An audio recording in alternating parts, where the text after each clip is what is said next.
Alhamdulillah, Alhamdulillahil kamali wal jalal alladzi ballaguna ila ramadana wa syawal wa asbagha alaina ni'amahu bi kathratin nawal wa alhamana rushdahu li salamatil hali wal ma'al. Ashhadu an la ilaha illallah wahdahu la syarika lah wa ashhadu anna Muhammadan abduhu wa rasuluh. Allahumma salli wa sallim wa barik ala sayyidina maulana Muhammadin sahibil kamal alladhi bihi nahtadi ila ahsani hal wa ala ashabihi wa alihi khairi al. Amma ba'du fa ya ayyuhal hadirun ittaqullaha wa ati'uh fa inna at-taqwa hiya az-zadul haqiqi.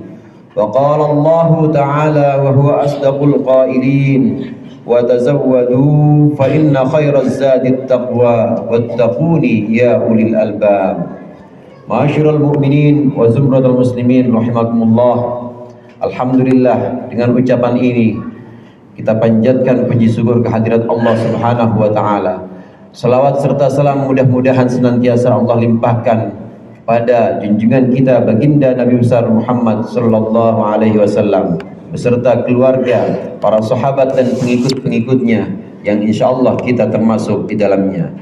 Melalui mimbar yang mulia ini di hari Jumat yang penuh barakah ini, marilah sama-sama kita senantiasa meningkatkan ketakwaan kita. Marilah sama-sama kita senantiasa mentaati Allah dan mentaati Rasulnya. Dan marilah senantiasa kita menjaga amalan-amalan yang pernah kita biasakan di bulan Ramadan. Hadirin rahimakumullah, kita telah berada di bulan Syawal, di akhir bulan Syawal, di mana Syawal adalah mengikuti Ramadan dan Ramadan memberikan athar, memberikan bekas-bekas yang seharusnya ada dalam jiwa kita. Bekas-bekas yang kita lakukan di bulan-bulan Ramadan selain puasa antara lain adalah 3 hal. Yang pertama yaitu sedekah. Sedekah memberinya kita kepada orang-orang, memberinya kita kepada saudara-saudara kita, terutama saudara-saudara kita yang sedang berpuasa, dengan bentuk takjil, dengan bentuk bukan puasa. Ini adalah suatu kebiasaan, adalah suatu amalan yang baik di bulan Ramadan. Sedekah inilah yang hendaknya juga kita biasakan selepas dari Ramadan. Maka minimal atau paling tidak kita gemar bersedekah di Jumat-Jumat, kita gemar bersedekah di setiap hari-hari Jumat, di mana sedekah di hari Jumat ini dilipat gandakan pahalanya oleh Allah. Oleh karenanya paling tidak kita jaga athar Ramadan yang bentuk sedekah ini seminggu sekali dengan bentuk sedekah, dengan bentuk infak-infak yang kita giatkan dan juga yang kita kencangkan di saat hari Jumat. Kemudian yang kedua selain sedekah yang kita biasakan di bulan Ramadan yaitu iktikaf. Iktikaf di mana menjadi sangat kuat dan juga sangat dianjurkan di 10 terakhir bulan Ramadan. Ini menunjukkan bukti cinta kita kepada masjid. Hendaklah kita selepas dari Ramadan hati kita tetap terikat dan tetap terkait kepada masjid, di mana sehari-hari, di mana dari waktu ke waktu di salat 5 waktu kita selalu terkait dan selalu terpaut dengan masjid. Atau paling tidak minimal dalam seminggu sekali kita tergantung dan terkait hati kita terhadap masjid, yakni dengan melaksanakan salat Jumat ini. Maka keterikatan kita, keterkaitan kita atau ketergantungan kita kepada masjid ini akan menumbuhkan cinta kita kepada Allah. Cinta kita kepada Allah inilah yang kemudian membuat kita semakin dekat dan kita mendapat bimbingan Allah baik di bulan Ramadan, di bulan Syawal dan di bulan-bulan yang lainnya. Kemudian yang ketiga, amalan-amalan yang biasa kita lakukan di bulan Ramadan selain sedekah dan iktikaf adalah membaca Al-Quran atau qiraatul Quran, tilawatul Quran. Membaca Al-Quran yang mungkin diantara kita bisa menghatamkan 3 bahkan sampai 5 kali dalam Ramadan, maka hendaknya kita biasakan juga di luar Ramadan. Hadirin jamaah rahimakumullah, membaca Al-Quran di bulan Ramadan pasti lebih banyak dibanding di bulan-bulan lainnya. Untuk orang-orang, untuk umat Islam yang memang sudah terbiasa tadarrus yang memang sudah terbiasa menghatamkan dalam jumlah banyak di satu bulan Ramadan, ini sudah tentu lebih banyak. Namun untuk yang tidak menghatamkan, paling tidak kita mengulang-ulang bacaan kita di dalam solat-solat kita. Bacaan-bacaan Al-Quran yang ada dalam solat paling tidak adalah Al-Fatihah yang merupakan rukun dari solat ini. Ini kita ulang-ulang dalam solat fardu sebanyak 17 kali. Belum lagi dalam sholat taraweh. Dalam sholat taraweh kita mengulang-ulang bacaan Fatihah, kita mengulang-ulang bacaan surat-surat tertentu. Ini juga merupakan bukti, merupakan petunjuk bahwasannya bacaan Al-Quran di bulan Ramadan tentu lebih banyak dibanding di bulan-bulan lainnya. Demikian halnya juga di bulan Syawal ini. Selepas Ramadan, hendaklah kita membaca Al-Quran lebih banyak lagi. Hendaklah kita mengulang-ulang Al-Quran, terutama dalam sholat kita. Hadirin jamaah rahimakumullah, dalam sholat kita ada satu surah yang disebut dengan Al-Fatihah dan nama lainnya adalah As-Sab'ul Mathani. Al-Fatihah ini adalah As-Sab'ul Mathani. Al-Fatihah adalah 7 ayat yang senantiasa diulang-ulang. Inilah ayat yang diturunkan oleh Allah kepada baginda Nabi besar Muhammad sallallahu alaihi wasallam sebagai satu rukunnya salat, di mana orang yang tidak membaca Fatihah dalam salatnya maka salatnya tidak sah. Tidak ada salat yang sah untuk orang yang tidak membaca surat Al-Fatihah. Hadirin jamaah rahimakumullah, As-Sab'ul Mathani, 7 ayat yang diulang-ulang ini, surat Al-Fatihah yang setiap kali kita baca minimal 17 kali dalam 17 rakaat, ini mengandung banyak kandungan-kandungan Al-Quran, di mana seluruh ajaran-ajaran Al-Quran ini terkandung dan teringkas dalam Al-Quran.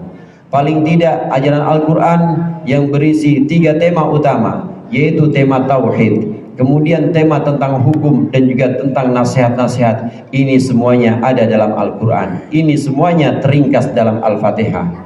Ayat surat Al-Fatihah ayat 1, Bismillahirrahmanirrahim, Alhamdulillahirabbil alamin, Ar-Rahmanirrahim, Maliki yaumiddin. Ini adalah ayat yang menunjukkan tentang keesaan Allah, di mana di situ sifat-sifat mulia seperti Ar-Rahman, Ar-Rahim, Maliki yaumiddin, ini adalah sifat-sifat yang hanya dimiliki oleh Allah. Ini menunjukkan bahwa Allah esa dalam sifatnya, Allah esa juga dalam perbuatannya.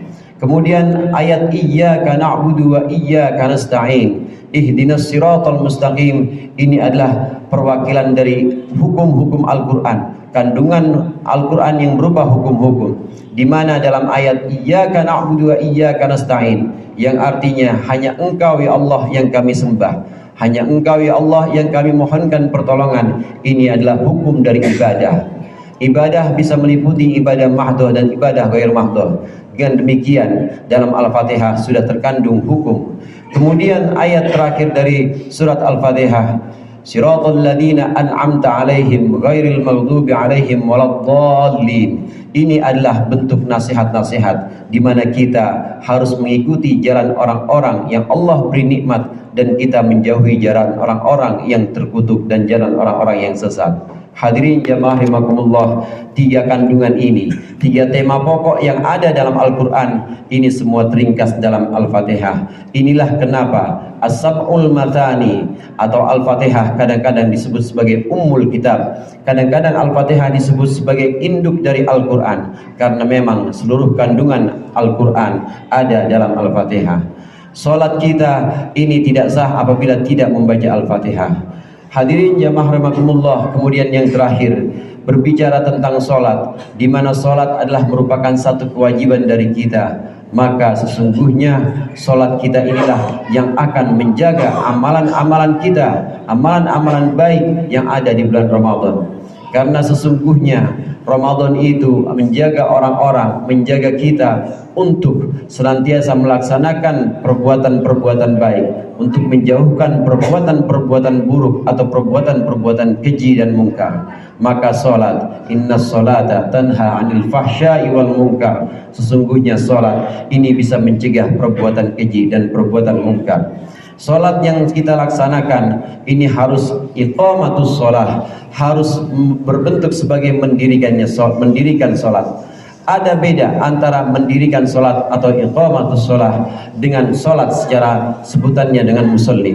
Orang yang disebut muqimus sholat, orang yang disebut mendirikan sholat dengan musallin, ini berbeda. Dalam Al-Quran beberapa tempat Allah ini kemudian mengancam orang-orang yang sholat, fawailul lil musallin, maka celakalah untuk orang-orang yang sholat. Antara lain di dalam surat Al-Maun, alladzina hum an sholatihim sahun, yang Allah ancam adalah orang yang hanya sekedar sholat, ini disebut sebagai musallin. Namun untuk orang yang muqimus sholat, perbedaan antara musallin dengan muqimus sholat, untuk orang-orang yang muqimus sholat maka Allah menjanjikan surganya, Allah menjanjikan bimbingannya, Allah menjanjikan petunjuknya baik di dunia untuk keselamatan akhirat.